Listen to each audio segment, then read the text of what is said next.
목자는 양을 돌본다.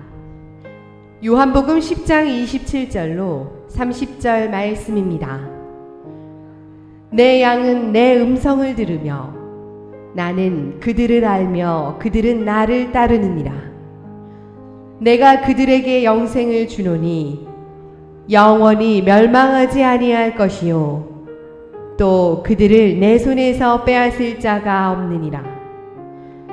그들을 주신 내 아버지는 만물보다 크심에 아무도 아버지 손에서 빼앗을 수 없느니라.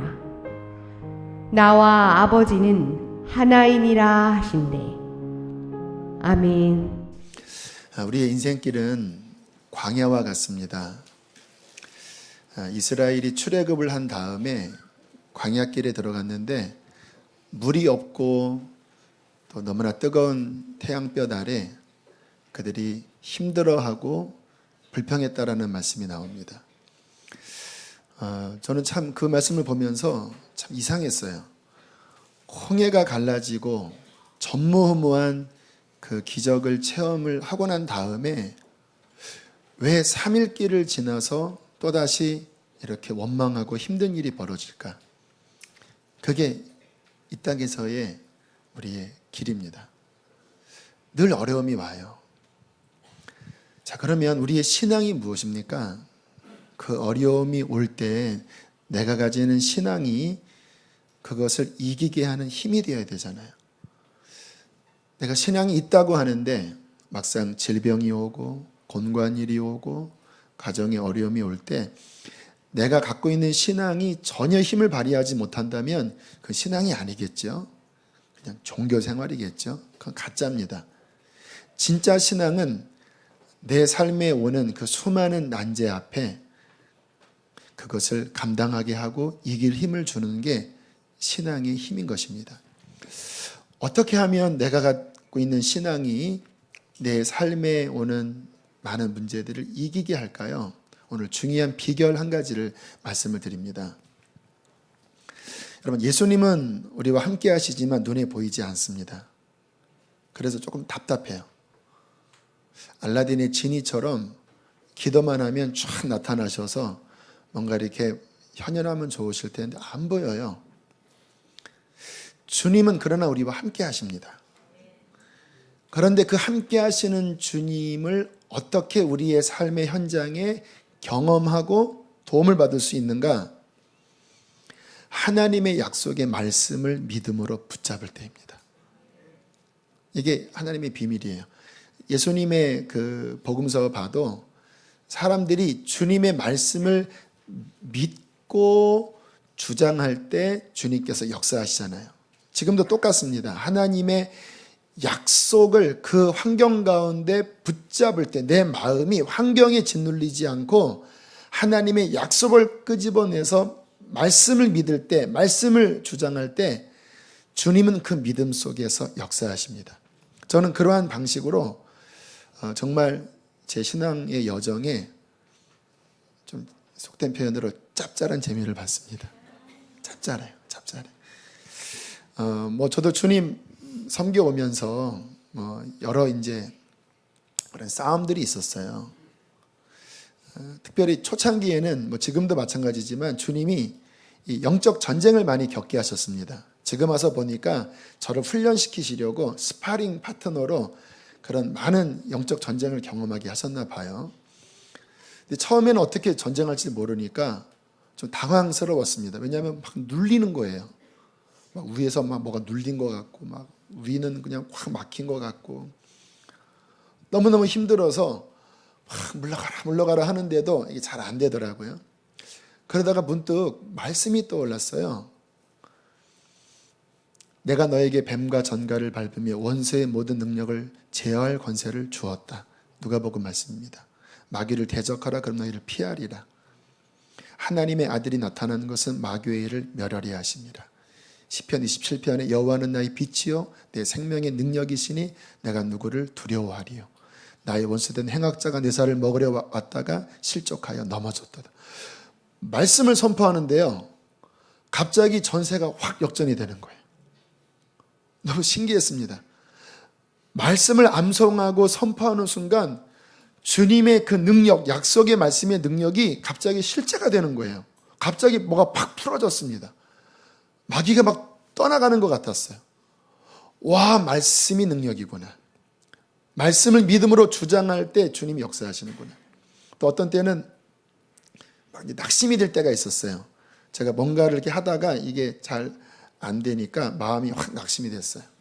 그래서 이렇게 힘이 빠져서 길거리를 걸어가다가 말씀을 살펴봐야 되겠다. 감사한 건 말씀이 제 마음 안에 있으니까 제 마음 안에 있는 성경을 펼쳐서 이렇게 쭉 한번 어떤 말씀이 있나 마음에서 한번 이렇게 펼쳐봤습니다. 그런데 한 말씀에 탁 걸렸습니다. 갈라디아서에 있는 말씀인데요. 우리가 선을 행하다 낙심치 말지니 피곤하지 아니하면 때가 이름에 거두리라. 와, 그 말씀 하나가 딱 주어지는데요. 갑자기 낙심했던 마음이 확 일어나더라고요. 그래, 지금 안 돼도 피곤치 않으면, 내가 포기하지 않으면 때가 되면 주님이 열매를 거두게 하실 거예요. 그 한 말씀으로 제 삶의 낙심이 그냥 역전이 됐어요.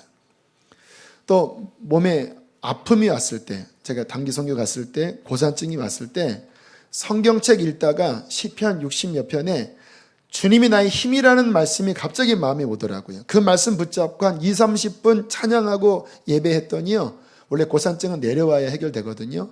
30분 만에 또 그 고산증이 해결되고. 여러분, 짭짤합니다.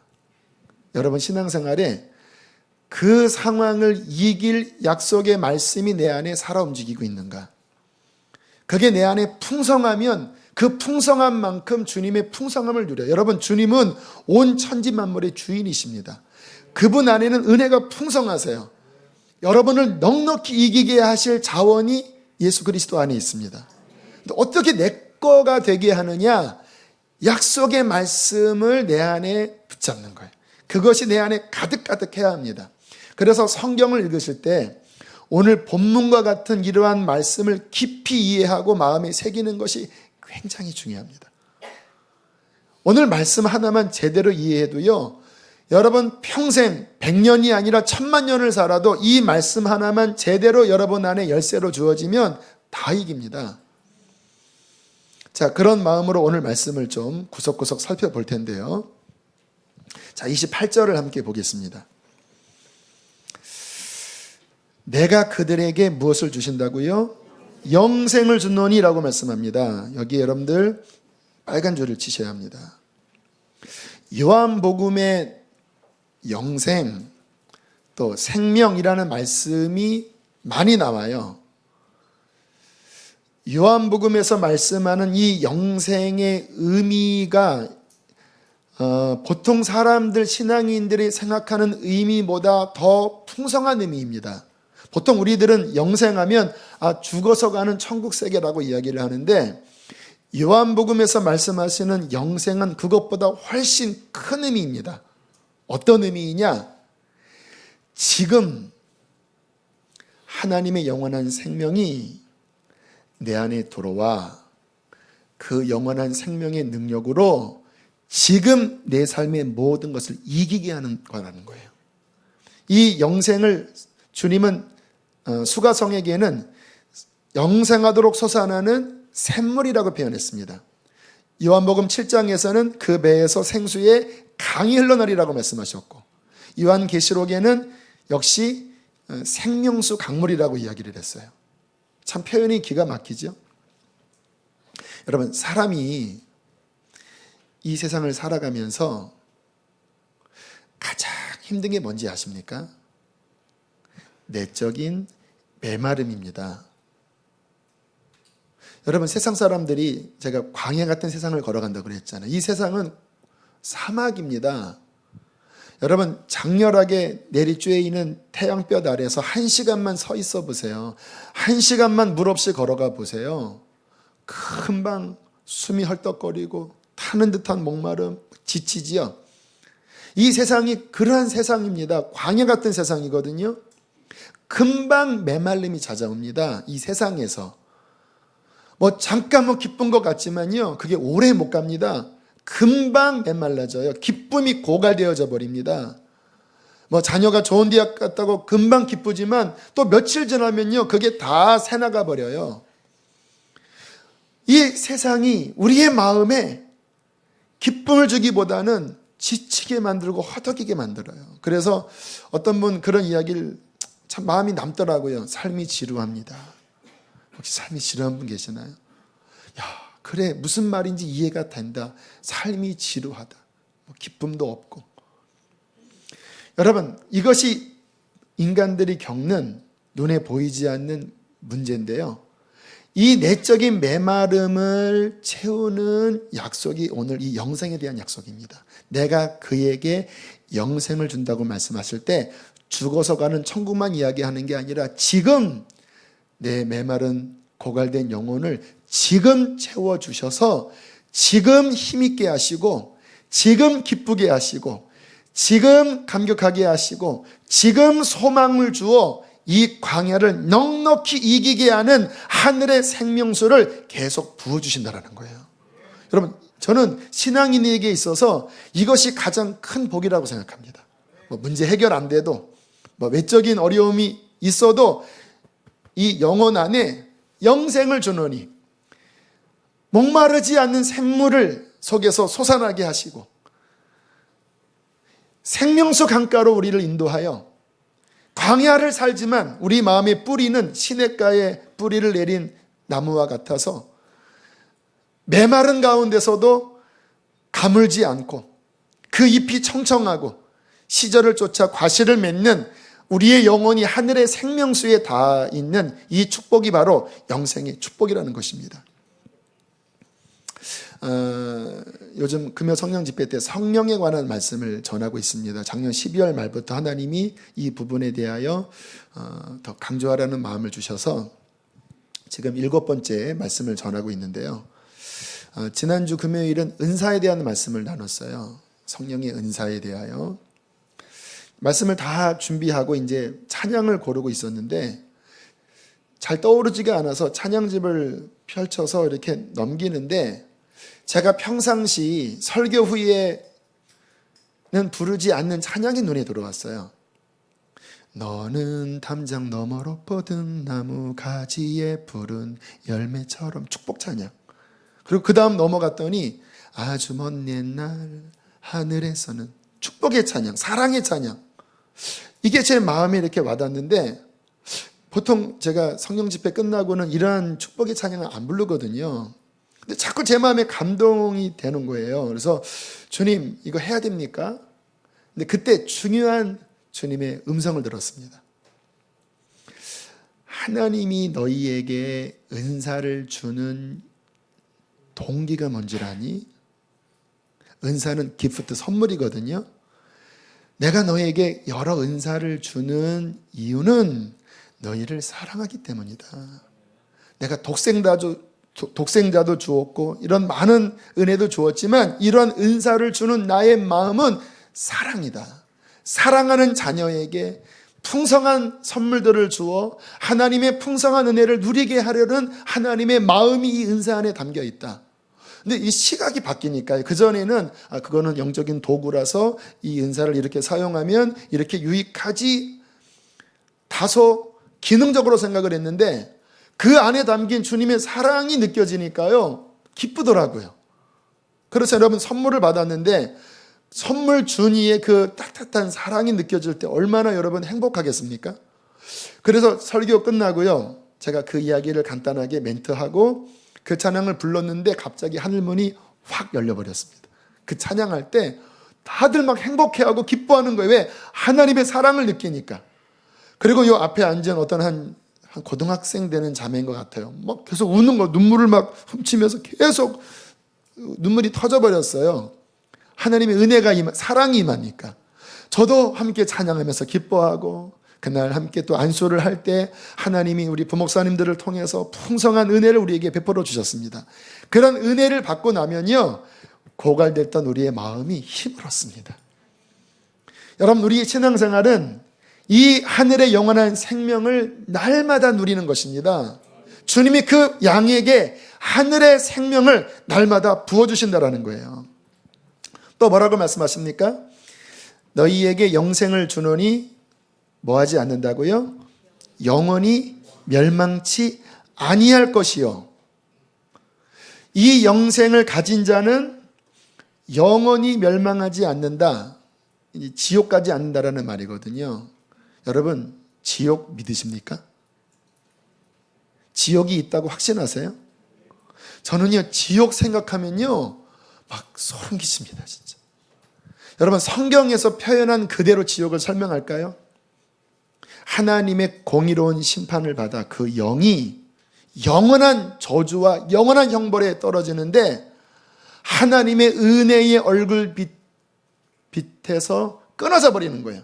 무슨 말입니까? 그는 영영이 자비를 못 받아요. 이미 선고가 내려졌어요. 바깥 어두운데 내쫓겨 슬피 울며 이를 갈아요. 얼만큼? 영영토록. 불꽃 속에, 유황불 속에서 밤낮 괴로움을 겪어야 돼요. 죽고 싶어도 죽을 수 없고 나오고 싶어도 나올 수 없이 그 극심한 고통 가운데 영원히 슬퍼하며 이를 가는, 이게 멸망이거든요. 성경에서 말씀하시는 멸망이거든요. 여러분, 모든 사람이 그 하나님의 진노의 심판 앞에 놓여져 있습니다. 그의 죄가 해결되지 않으면, 그에게 영원한 생명이 들어가지 않으면 100년 잠깐 하루살이처럼 반짝 스타가 되고 돈을 누리고 이 세상의 쾌락을 즐길지 몰라도 잠깐 즐긴 후에 영원한 멸망에 떨어져 버리면 얼마나 그게 심각한 문제겠습니까? 가장 큰 문제가 바로 이 지옥 심판, 멸망의 문제거든요. 그러나 주님의 양들인 주의 백성에게는 영생을 주시고 영원한 멸망에서 그를 건져내시다라는 거예요. 저는 이 생각하면요, 너무 자유하고요, 너무 기뻐요. 여러분, 세상에 죽음의 문제가 해결된 사람보다 더 자유한 사람이 어디 있겠습니까? 그리스도인은 죽음의 문제가 해결된 사람이에요. 내 생명이 끝나 사망 권세가 나를 엄습할 때, 지옥 권세가 나를 끄집어 당기려고 할 때, 이 영생을 가진 우리들은 그 지옥 권세가 우리를 건들지 못하고 우리를 하나님의 영원한 나라로 이끌어 주신다라는 거예요. 얼마나 감사합니까? 자, 또한 약속을 뭐라고 하십니까? 28절이에요. 끝에 보면 그렇게 생명을 가진 자들에게 이러한 약속을 해 주십니다. 또 그들을 내 손에서 빼앗을 자가 없느니라. 이건 안정감입니다. 주님의 강한 팔이 그 인생, 그 영혼을 보호하시겠다고 하는 거예요. 주님의 팔 아래에 있는 그 양들은 세상의 어떠한 악한 짐승도 그를 결코 앗아가지 못해요. 왜 앗아가지 못하는가? 29절 때문입니다. 29절도 함께 읽을까요? 시작. 그들을 주신 내 아버지는 만물보다 크심에 아무도 아버지의 손에서 빼앗을 수 없느니라. 할렐루야. 우리를 예수께로 인도한 하늘 아버지는 어떤 분이십니까? 만물보다 크시다. 이거를 세번역 성경에 보면요, 모든 권세보다 크시다라고 나옵니다. 모든 권세. 여러분이 알고 있는 모든 권세, 여러분이 알고 있는 권세는 솔직히 10%도 몰라요. 해봤자 대통령 아닙니까? 그러나 영의 눈을 열어보면요, 보이지 않는 권세들이 있습니다. 죽음도 권세고요, 지옥도 권세고요, 사탄도 어떤 권세를 가지고 있어요. 그런데 성경은 뭐라고 말씀하시느냐? 모든 하늘과 땅과 땅 아래의 모든 이름의 권세보다 뛰어난 이름이 바로 예수 그리스도의 권세고 하늘 아버지의 권세입니다. 우리가 주님의 백성이 될 때 우리는 어디에 소속하게 되느냐? 세상의 그 짜잘한 그 권세 아래 소속되는 게 아니라 우리는 하나님의 자녀로, 예수 그리스도의 신부로, 주님의 양으로 그분 울타리 안에 들어가 그분 관할 아래 있는 그분의 백성이 된다라는 거예요. 누가 우리를 건듭니까? 사도 바울은 그가 전도하면서 그 많은 환난을 당할 때 그가 이렇게 외쳤습니다. 로마서 8장 35절 누가 우리를 그리스도의 사랑에서 끊으리요? 환난이냐 곤고나 박해나 기근이나 벌거벗음이나 위험이냐 칼이랴. 38절 39절 내가 확신하노니 사망이나 생명이나 천사들이나 권세자들이나 현재일이나 장래일이나 능력이나 높음 깊음 다른 어떠한 피조물이라도 우리를 우리 주 그리스도 예수 안에 있는 하나님의 사랑에서 끊을 수 없느니라. 모든 권세를 다 총칭해 놓고 하는 말이 그 어떠한 것도 우리를 사랑하시는 하나님의 사랑, 그리스도의 사랑에서 끊을 수 없다. 주님의 강한 팔에서 빼앗을 자가 없다고 말씀을 하시는 겁니다. 여러분, 주님의 백성이 이것을 정말 알고 믿으면요, 이 땅에서 무슨 일을 만나도 두려워하거나 근심하지 않아야 돼요. 왜 두려워합니까? 주님이 약하다고 생각하는 거 두려워하잖아요. 왜 근심에 빠집니까? 지금 내게 당면한 그 문제가 주님의 권세보다 더 크다고 생각하니까 근심하는 거잖아요. 어떤 게 밀려와도 나를 보호하고 있는 팔은 하나님의 팔이고 그 하나님은 모든 권세 위에 뛰어나다고 하는 약속을 정말 믿으면 우리는 그 문제를 비웃을 수 있습니다. 시편에 하나님이 비웃으시며라는 말씀이 많거든요. 왜 비웃습니까? 그게 그만한 힘이 없기 때문에 가소로운 거예요. 여러분, 초대교회 성도들은요, 이 믿음이 있었어요. 여러분, 초대교회 신앙은 지금 우리가 겪는 이러한 신앙의 차원이 아니었습니다. 말할 수 없이 핍박을 받았어요. 예수님 믿으면 다 쫓겨나가야 되고, 로마 황제가 약 10 황제가 이어지면서 기독교를 박멸했습니다. 그래서 정말 네로 황제 같은 경우에는 로마에 불 지르고 그게 기독교인이라고 누명을 씌우면서 밤마다 화형을 시키고요, 사자밥이 되게 하고요, 말할 수 없이 핍박을 가했는데, 그러한 로마의 핍박이 점점 강하게 몰려올 AD 90년경쯤 사도들은 거의 다 죽고 이제 요한 정도만 남아있을 때였습니다. 그러니까 반모섬에 유배되어 있을 때였거든요. 앞으로 한 200년간 더 핍박이 진행될 거예요. 그때 주님께서 천사를 통해 나타나셔서 계시를 주십니다. 그게 요한계시록이에요. 요한계시록 1장에 주님이 요한에게 나타나셔서 이렇게 말씀하십니다. 그거는 요한에게만 주신 말씀이 아니라 그리스도인들에게 하신 말씀이에요. 잘 들어보세요. 두려워하지 말라. 나는 처음이요 마지막이니 곧 살아있는 자라. 내가 전에 죽었었노라. 벌지어다. 이제 세세토록 살아있어 사망과 음부의 열쇠를 가졌노니. 두려워하지 말아라. 황제가 너를 핍박하니 두려워하지 말아라. 나는 처음과 끝이다. 세상을 주관하는 이는 로마 황제가 아니라 알파와 오메가가 된 바로 나 하나님이다. 내가 지금 살아있다.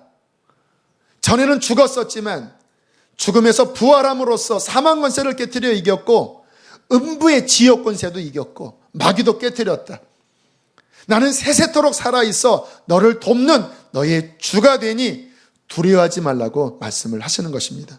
이 믿음 때문에 초대교회 성도들은요, 자녀가 죽는 일이 벌어진 것 같아요. 이렇게 핍박당하고 어려웠으니, 가난했으니까. 제가 한 3년 전에 로마에 보면 카타콤베라고 하는 그 지하 무덤 유적지가 있습니다. 이 유적지는 여러분이 아시는 것처럼 초대교회 성도들이 이렇게 공개적으로 예배를 못 드렸거든요. 근데 감사하게 하나님이 지정학적으로 땅을 파서 이렇게 동굴을 만들면 석회질이 있어서 몇 시간이 지나면은 세멘트처럼 굳어버린대요. 그래서 개미굴처럼 그 지하 동굴 무덤으로 잠입해 들어갔습니다. 그래서 지하 한 3층까지요, 층별로 이렇게 방도 있고 예배실도 있고 그런 곳이었어요. 근데 한 곳을 갔는데 이렇게 파여져 있는 곳에 유골 같은 게 있더라고요. 그 밑에 글씨가 써져 있었는데 가이드 하시는 분이 읽어주셨습니다. 이곳은요, 아이의 시신이 묻혀 있는 곳이라고 합니다. 이 글을 읽어볼까요? 나의 아들을 묻으며 부활의 소망, 그날을 소망하며. 제가 그 글을 보면서 마음이 짠했어요. 그 지하 무덤 안에서 하나님께 예배하고, 또 무슨 일로 아이가 죽었는데 절망하지 않고, 부모에게 자녀의 죽음은 절망이잖아요. 그런데 절망하지 않고 뭐라고 썼는가? 부활의 소망. 우리가 믿는 주님이 내 아이의 죽음을 이기게 하는 소망을 주신다라는 거예요. 여러분, 우리 이 믿음, 우리를 예수께 주신 하늘 아버지는 세상 권세보다 크시고 지옥 권세보다 크시다고 하는 이 믿음이 있을 때, 이 세상에 무슨 일을 만나도 두려워하거나 낙심하지 말아야 합니다. 그러면 두려워하지 말고 낙심하지 말고 그러면 어떻게 살아야 할까요? 성경은 한 가지를 제시하십니다. 기도해야 합니다. 여러분, 주님은 우리에게 귀한 특권을 주셨어요. 은혜의 보좌 앞에 나아가 역사를 주관하는 하나님과 독대할 수 있는 특권을 주셨습니다. 히브리서 4장에 뭐라고 말씀하십니까?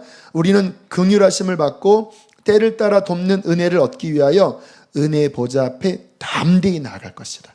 형제들아, 우리가 예수의 피를 힘입어 지성소에 들어갈 담력을 얻었나니. 여러분, 생각해 보세요. 세상에서 요동치고 병이 걸리고 사업이 어렵고, 그게 다 세상에서 요동치는 거잖아요. 근데 우리는 어디로 나아갑니까? 그것을 주관하는 하나님 보좌 앞으로 나가는 거예요. 예수의 이름을 힘입어서, 그 피를 힘입어서. 그리고 그분 앞에 나아가 세상을 이기게 하시는 하나님의 도움을 받는 겁니다. 때를 따라 돕는 은혜를 받는 거예요. 이 도움을 받을 때 우리는 세상에 지배받는 자가 아니라 주님의 능력으로 승리하는 자가 돼요. 또 하나 중요한 것 있습니다. 여러분, 기도라고 하는 게요, 우리가 균형 잡히게 봐야 되는데요, 어떠한 기도는 환경을 변화시키는 쪽으로 가는 기도가 있어요. 주님이 세상을 다스리니까 우리가 기도할 때 환경이 바뀌어져 가는 능력을 주님이 행하셔요. 성경에 그런 일들이 많이 있지요. 그런데 어떠한 기도는요, 환경을 변화시키는 게 아니라 그 어려움을 허락하신 하나님의 뜻을 보게 되는 거예요. 초대교회에 300년간 핍박이 있었는데 주님은 그 핍박을 받으라고 하셨습니다. 네가 환난을 당하지만 두려워하지 말라. 죽도록 충성하라. 생명이 멸류관을 주리라. 여러분, 이 환경이 저 사람 때문에, 또 이 세상에 어떠한 것 때문에 주어진 거라고 생각하면 해석이 안 되는데, 그것을 넘어 하나님의 뜻을 알게 되면 여러분, 환경을 얼마나 정확하게 해석할 수 있겠습니까? 이게 바로 지혜거든요. 그리스도인은 기도를 통하여 그 환경을 주신 하나님의 뜻을 헤아리고 그것을 감당하는 자예요. 지난주에 참 은혜로운 간증이 있었는데요, 그 어머님이 제게 그 이야기를 한 다음에 비밀에 붙여달라고 했습니다. 네, 이제 제가 말씀을 준비하면서 이건 비밀에 붙일 일이 아닌데 너무 은혜로운 간증이라 누군지는 밝히지 않고 그 이야기만 해드릴게요. 이제 지난 주간에 이제 가족 휴가를 이제 이렇게 잡으셨다고 그래요. 그래서 티켓도 끊어놓고 일정도 꼼꼼하게 짜놓고.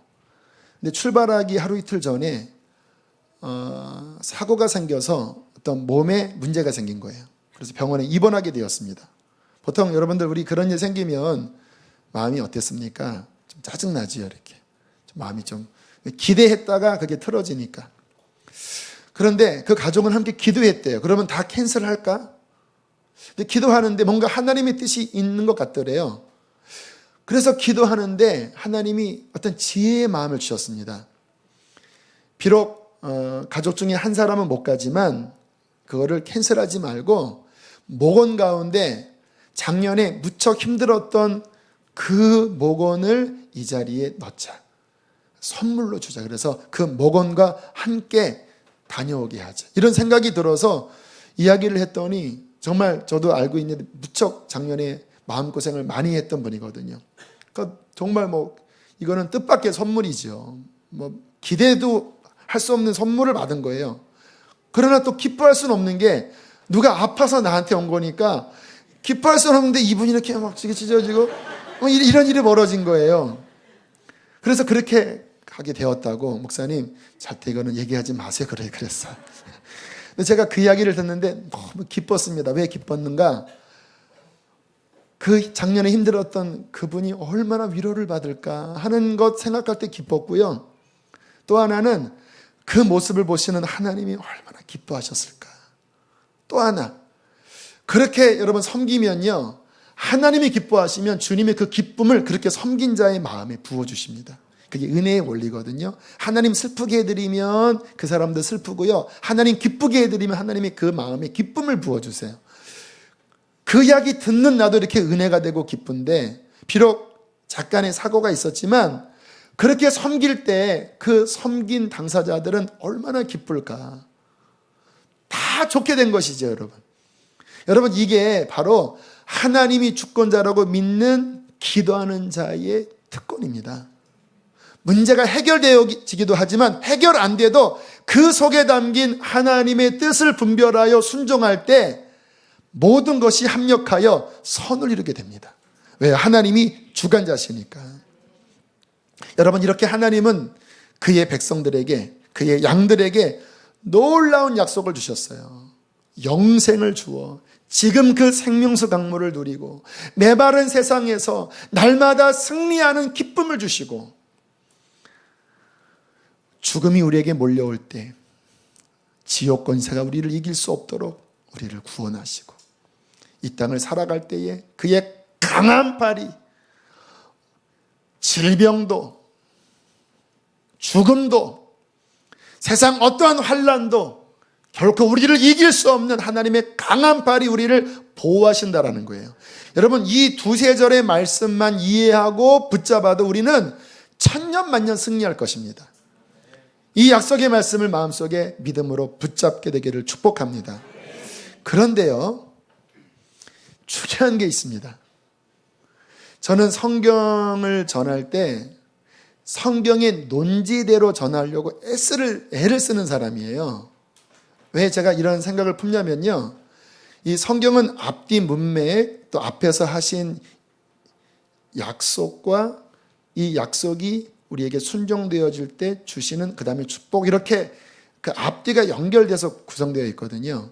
근데 사람들이, 목회자 같은 우리가 하는 실수가 뭐냐면 앞에 부담스러운 보험 약관은 빼고요, 뒤에 혜택을 주는 약관만 강조하는 거예요. 여러분, 그렇게 보험 드셨다가 나중에 이렇게 이야기하면 듣지도 못한 약관 이야기하면서 보험금 안 주려고 하잖아요. 근데 우리가 신앙생활을 할 때도요, 그 뒤에 있는 것만 막 강조하는 듯이 이야기하면서 힘을 주고, 물론 힘을 줘야죠. 그러나 기억하십시오. 뒤에 나온 모든 약속은 언제나 앞에 있는 한 조건에 의하여 이루어지는 겁니다. 주님의 이 약속은 누구에게 주시느냐? 주님의 양에게 주시는 거예요. 주님의 양이 아니면 지금 제가 설명드린 그 엄청난 약속들은 전혀 그에게 해당되지 않습니다. 그러므로 이러한 귀한 약속의 말씀을 살피면서 정말 중요하게 점검될 것은 뭐냐면, 나는 주님의 양인가를 점검하셔야 돼요. 주님의 양이라고 하는 점검만 되면 그 다음 문제는 정말 아무것도 없습니다. 왜? 엄청난 주님의 약속이 우리를 보호하고 계시니까. 자, 그러면 누가 주님의 양이죠? 주님의 양에게 이 약속을 주시는데, 나는 양인가? 그러면 도대체 누가 양이죠? 27절에 명확하게 말씀하십니다. 27절 우리 함께 읽겠습니다. 시작. 내 양은 내 음성을 들으며 나는 그들을 알며 그들은 나를 따르느니라. 한 번 더요. 시작. 내 양은 내 음성을 들으며 나는 그들을 알며 그들은 나를 따르느니라. 양의 조건을 두 가지로 설명하지요. 내 양은 내 음성을 들으며 내 양은 나를 따르느니라. 내 음성을 듣고 나를 따르는 양은 내가 안다. 왜? 내 양이니까. 지난주에 말씀을 드렸죠. 양은 근시안이고 무기도 없고 방향감각도 없어서 오직 그의 생존하는 생명줄은 청각이라고 그랬잖아요. 목자의 음성을 들어야 살아요, 양은. 우리가 주님의 양이라면 우리를 살게 하는 유일한 통로는 하나입니다.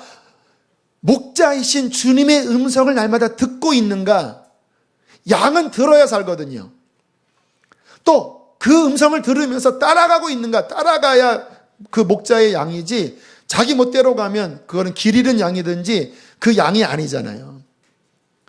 이 두 가지가 나의 일주일의 삶의 증거로 경험되어졌다면, 그래요, 내 일주일 동안 삶 속에 내 삶의 주의 음성이 있었습니다, 나는 그것을 듣고 저는 그것을 따랐습니다 하면 그 사람은 기뻐하십시오. 어떠한 문제가 와도 괜찮습니다. 주님이 보호하시니까. 두 가지 점검하셔야 합니다. 첫 번째, 여러분 주님의 음성이 들리십니까? 물론 주의 음성을 듣는 것에 대해서 더 세밀하게 들어가야 돼요. 그 부분은 좀 다음 주에 허락하시면 나누려고 하는데, 일반적으로 이야기를 하면요, 우리가 기도하면서 주님의 어떤 영감을 받는 생활을 하잖아요. 여러분, 주님의 양들은 주의 음성을 듣기 위해서 기도하셔야 돼요. 기도하지 않으면 내 육신의 힘으로 살아갑니다. 내 육신의 힘으로 살아가면 음성 못 들어요. 왜? 이 세상이 얼마나 우리를 휘어 잡아갑니까? 그 분주한 세상 속에 기도하지 않고 끌려가면요, 목자의 음성은 안 들리고 세상의 음성만 가득가득 들립니다. 주님의 양은 성경을 봐야 돼요. 하나님의 말씀이 성경 안에 담겨져 있잖아요. 매일 성경을 읽으면서 그날 주시는 말씀의 양식이 내 안에 있어야 그 음성을 힘입어 주님을 따라가잖아요. 지난 주간에 성경을 읽는데 좀 안 좋은 마음이 제 안에 들었어요. 육신이 있기 때문에 아마 그런 마음이 들었던 것 같기도 하고, 또 한편으로는 아마 성도들이 이러한 마음을 갖나 보다, 이런 생각도 들었어요. 한번 들어보세요. 새벽기도 끝나고 이제 성경을 펼쳤는데 갑자기 마음 안에 이런 생각이 드는 거예요. 야, 이거 많이 봐서 다 아는 내용인데, 벌써 몇백 번 본 건데 또 봐야 하나? 다 알아 나 이거. 또 봐야 되나? 이런 마음이 드는 거예요. 아마 우리 교인들 1년에 2번 이상 읽으라고 해서 한 1, 2년간 이제 한 대여섯 번 읽은 다음에 또 읽어야 하나? 이런 마음이 혹시 드시나요? 좀 지루한 마음이? 아무튼 제 안에 그게 들었어요. 그래서 기도했습니다. 하나님, 이런 마음이 드는데 도와주십시오, 주님. 그렇게 기도를 하는데 주님이 기가 막힌 지혜를 주시더라고요. 이런 지혜를 주셨습니다. 너 평생 밥 먹고 산다. 쌀밥 먹고 산다. 몇십 년간 40년 이상 먹었다. 그게 뭐 특별한 밥이냐? 늘 그 밥이다, 그 밥. 근데 너는 매일 먹는다, 그거를. 너 찌개, 된장찌개, 김치찌개, 김치볶음, 저 이런 거 좋아하거든요. 그거 매일 먹는다. 특별한 거 아니다. 매일 먹는다. 그런데 이 밥이 어쩌고 저쩌고 알고서 사는 게 아니라, 이 찌개가 어떻게 레시피가 어떻게 그거 알고 사는 게 아니라, 똑같은 밥이고 똑같은 반찬이지만 그날 그것을 먹어서 그 양분의 힘으로 그날 살아가는 거다. 말씀도 네가 많이 읽어서 알지만 오늘 읽으면서 성령의 감동으로 오늘 너에게 주시는 말씀이 너의 마음에 깨달아지고 네 마음에 은혜가 될 때 그 은혜의 힘으로 살아가는 거야. 마치 오늘 밥을 먹듯이 오늘 동일한 말씀이지만 성령의 감동으로 네 안에 부어져야 내 양은 내 음성을 들으며 사는 거야. 이렇게 생각하니까 와, 마음이 또 쫙 정리가 되더라고요. 그리고 그날 성경 50장 읽었습니다. 한 3시간 동안 막 읽는데요, 진도도 빨리 안 나가요. 뭐 한 절 한 절이 막 살아 움직이는 거예요. 지금 내 삶에 생긴 문제 여기 적용하고 막 그거 끄집어서 주님 앞에 올려드리고 말씀하고 기도하고 하면서 읽는데요, 그날 주시는 생명의 말씀으로 승리했습니다. 왜 이렇게 하는지 아세요? 내 양은 자기 생각으로 사는 게 아닙니다. 내 음성을 들으며. 한 주의 삶을 돌아보세요. 저는요, 날마다 말씀 없고 기도 없으면 과장 조금 해서 죽을 것 같아요. 진짜 죽을 것 같아요. 너무 메말라져서 하루만 안 해도요, 죽을 것 같아요. 그런데 주님의 양이라고 그렇게 자처하는 분이 일주일 동안 살아가면서 말씀은 별로 읽히지도 않고 기도 별로 없고 그저 분주하게 막 세상에 끄는데 막 끌려가면서 과장님 얘기 누구 얘기 막 여기 막 끌어가고 막 욕심에 사로잡혀서 또는 막 분노에 사로잡혀서 그렇게 정신없이 살다가 이 자리에 앉아 계시다면 한번 여러분 점검해 보세요. 주님의 양이십니까? 주의 음성이 일주일 동안 내 안에 영향력이 없었어요. 그러면 주님의 양이 아닐 수 있습니다. 아니면 양이었는데 울타리를 뛰쳐나간 양일 수가 있어요. 회개하셔야 합니다. 음성이 들리지 않는데 나는 주님의 양이야, 나는 이 구원을 잃어버리지 않아, 이건 오류입니다. 주님의 음성을 듣는 상태를 늘 유지하는 자가 주님의 양입니다. 두 번째, 주님의 음성을 듣는 것만이 아니라 결론적으로 주님의 양은 주님을 어떻게 해요? 따라요. 그 음성을 듣고 따라가요.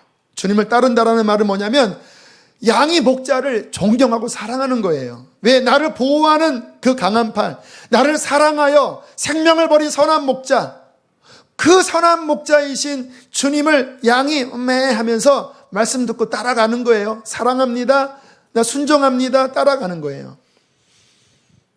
여러분, 우리의 신앙생활의 결론은 말씀의 순종입니다.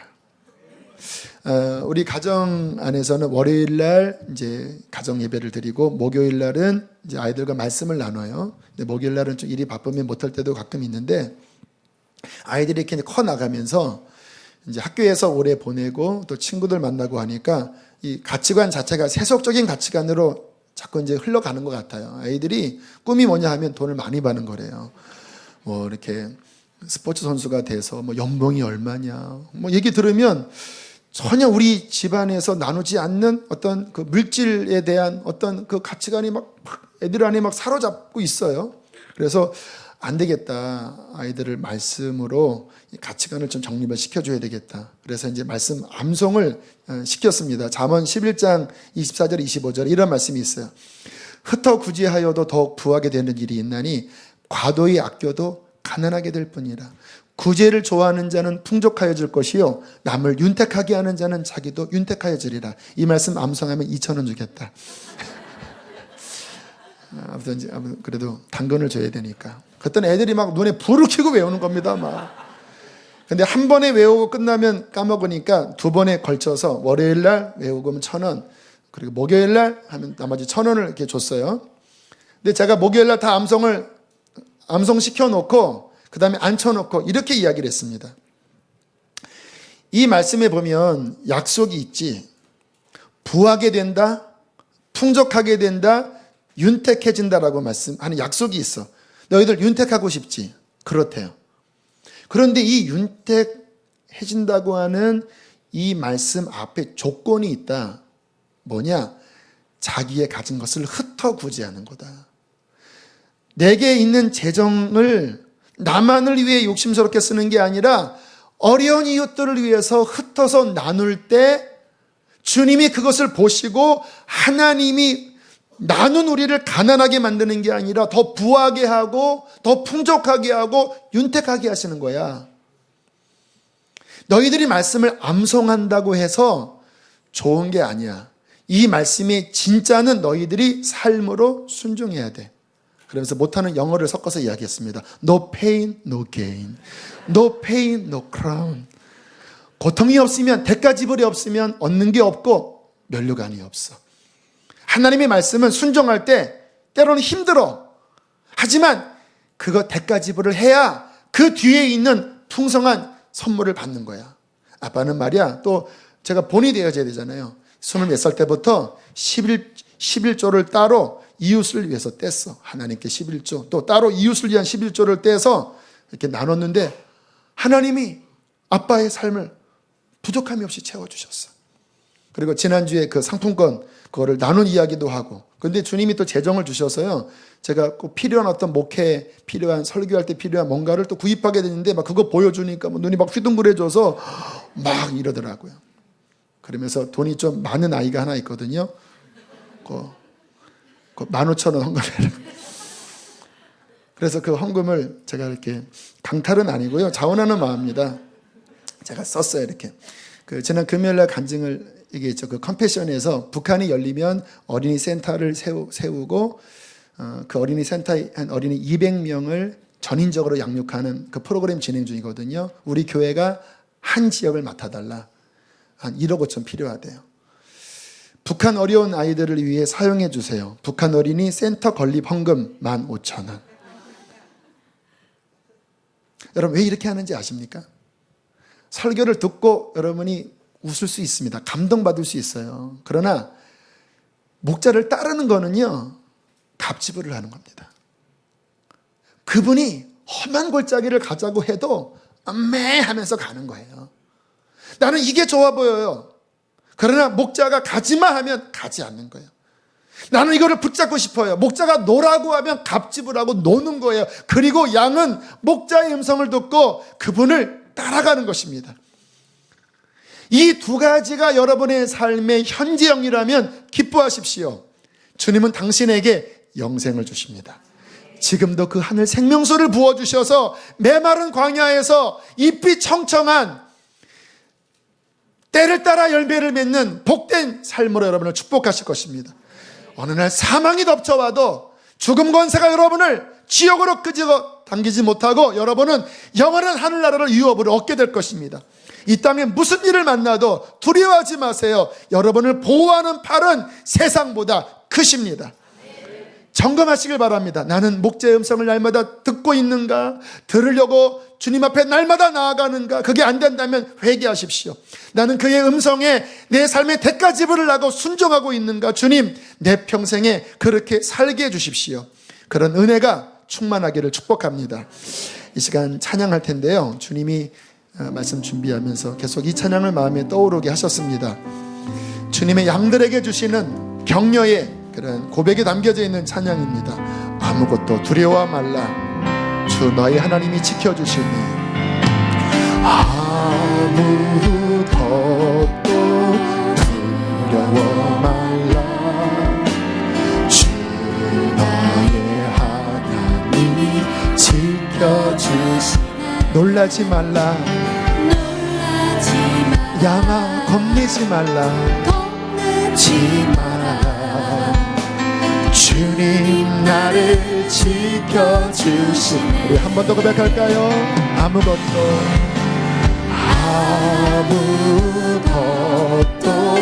두려워 말라, 주 나의 하나님이 그의 강한 팔이 우리를 붙잡고 계십니다. 놀라지 마라, 겁내지 마라, 주님 나를 지켜주시네. 광야 같은 세상에서 내 맘이 힘에 겨워 우리는 자주 지칩니다. 주님 나를 지켜주시네. 세상의 험한 풍파, 세상의 험한 풍파 몰아칠 때도 주님 나를 지켜주시. 주의 강한 팔을 바라봅니다. 주님은 나의 산소, 주님은 나의 요새, 주님은 나의 소망, 나의 힘이 되신 여호와. 주님은 나의 산성, 주님은 나의 산성, 주님은 나의 요새, 주님은 나의 소망, 나의 힘이 되신 여호와. 혹시 두려움 가운데 있는 분이 있으십니까? 자꾸 낙심이 찾아오는 분이 계십니까? 주님을 바라보십시오. 무엇이 여러분을 누르겠습니까? 무엇이 여러분을 이길 수 있겠습니까? 여러분, 주님의 음성에 귀를 기울이십시오. 그리고 그분을 따르세요. 온 마음을 다해 그분을 따르세요. 그것이 생명의 길입니다. 그분을 따른다면 그의 강한 팔이 여러분의 생명을 보호하실 것입니다. 때로는 힘에 겨워 지칠지라도 그의 생명서 간물이 날마다 여러분을 소생시켜 주실 것입니다. 이 시간 기도하십시다. 하나님, 내가 여기 있습니다. 나의 선한 목자여, 나를 인도하여 주십시오. 나는 주님의 어린 양입니다. 주님께 귀를 기울이겠습니다. 우리 주여 크게 한번 부르시고 기도하시겠습니다. 주여, 할렐루야. 살아계신 하나님 아버지, 저는 나의 힘이요 저는 나의 소망이십니다. 하나님 아버지, 저는 결코 나를 버리지 아니하시고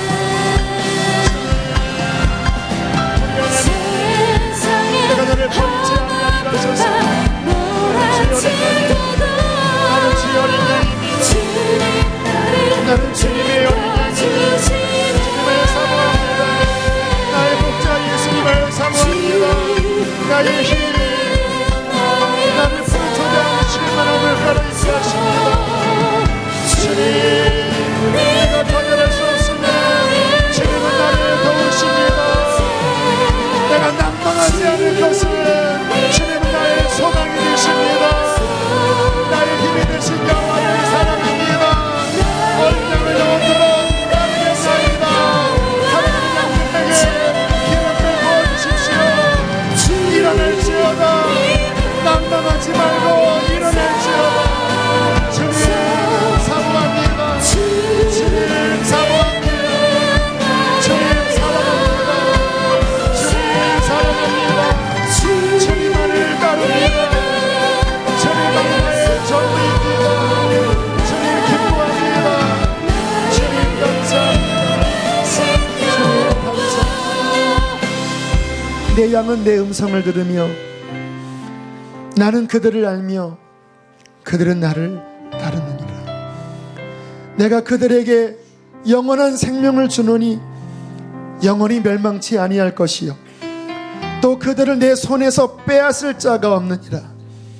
그들을 주신 내 아버지는 만물보다 크심에 아무도 아버지의 손에서 빼앗을 수 없느니라. 여호와는 나의 목자시니 내가 부족함이 없으리로다. 그가 나를 푸른 풀밭에 누이시며 쉴만한 물가로 인도하시는도다. 내 영혼을 소생시키시고 자기 이름을 위하여 의의 길로 인도하시는도다. 내가 사망의 음침한 골짜기를 다닐지라도 해를 두려워하지 않을 것은 주께서 나와 함께 하심이라. 주의 지팡이와 막대기가 나를 안위하시나이다. 주께서 내 원수의 목전에서 내게 상을 차려주시고 내 머리에 기름을 부으셨으니 내 잔이 넘치나이다. 나의 평생의 선하심과 인자하심이 반드시 나를 따르리니 내가 여호와의 집에 영원히 거하리로다. 이 영원한 소망을 주신 하나님 사랑합니다. 나는 주님의 양입니다. 목자를 사랑합니다. 나의 선한 목자, 나를 위해 죽으시고 부활하신 나의 생명의 주님을 사랑합니다. 내 평생 주님을 따르겠나이다. 은혜를 더하여 주시어서 죽음이 이를지라도 주님을 따르게 하여 주십시오. 대가집으로 있을지라도 주님을 따르게 해 주십시오. 주님을 사랑합니다. 주님을 소망합니다. 이 시간 권고하여 하나님, 무슨 일인지는 모르지만 마음이 가라앉고 병들어 있는 양들을 불쌍히 여기시고 다시 주님의 보혈로 씻어주시고 선한 목자의 손으로 더러워진 것을 씻으시며 찌르고 있는 모든 가시와 엉겅퀴를 뽑아주십시오. 그리고 다시 이렇게 말씀해 주십시오. 내 음성을 들으라. 나를 바라보라. 너의 길을 가지 말고 나를 따르라. 내가 너에게 소망을 주고 기쁨이 되게 하고 승리하게 할 것이다. 하나님, 정신을 차리겠습니다. 주님을 따르겠습니다. 주님, 귀한 양들을 다시 회복시켜 주시어서 주님의 우리 안에 있게 하시고 주님의 풍성한 꼴을 먹고 아버지께 영광을 돌리게 해 주십시오. 한 주의 삶을 주께 맡깁니다. 선한 목자이신 주의 음성을 듣고 따라가게 힘 주십시오. 귀한 힘을 봉헌합니다. 하나님의 나라와 당신의 영광을 위하여 쓰여지게 해 주십시오. 이 교회 갈 방향을 주께 맡깁니다. 건축의 모든 과정도 주님의 강한 팔이 모든 장벽을 허무시고 모든 부족을 채우시고 아버지 그것에 귀한 터전이 세워져서 귀한 양머리들이 하나님을 예배케 하여 주시옵소서. 이제는 우리를 죄에서 건지신 예수 그리스도의 구원의 은혜와 하늘아버지의 그 크신 사랑과 보혜사 성령님 음성 주시고 따르게 힘주심이 사랑하는 모든 양들의 심령 위에 충만히 함께 하시기를 축원하옵나이다. 아멘.